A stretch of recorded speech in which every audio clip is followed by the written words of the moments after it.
तर आता काल संध्याकाळी मी श्रीशाला ना पार्कमध्ये घेऊन गेलो होते, कारण सॅटर्डे संडे यांना सुट्टी होती. तर पार्कमध्ये 2 दिवस झाले गेले नव्हते. आणि ही मॅडम ना पार्कमध्ये गेल्याच्या नंतर ना घरी यायचं नावच घेत नाही. तिला म्हणावं लागतं की पप्पा आलेत घरी चल म्हणून, तरच ती येते.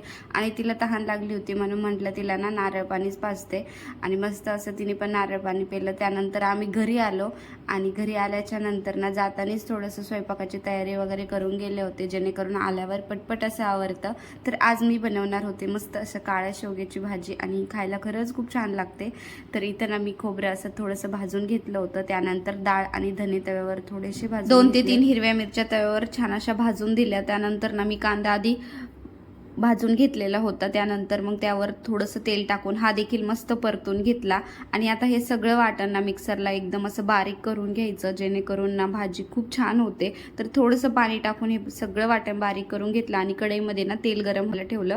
तर तेल गरम झाल्याच्या नंतर ना यामध्ये थोडासा मी गरम मसाला ॲड केला आणि थोडीशी लाल तिखट, आणि जो सगळा मसाला बारीक करून घेतला होता ना तो आता कढईमध्ये टाकून दिला. आणि याला छान असं तेल सुटेपर्यंत परतायचं, जेणेकरून भाजी खरंच खूप छान होती खायला.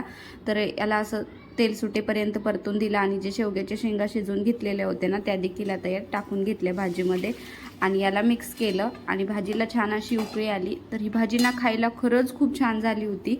आणि चवीनुसार मीठ टाकून घेतलं आणि भाजीला छान अशी उकळी येऊन दिली. तर इथं मस्त असा काळा मसाल्यातली शेवग्याची भाजी बनून तयार होती आणि खायला खरंच खूप टेस्टी झालेली होती.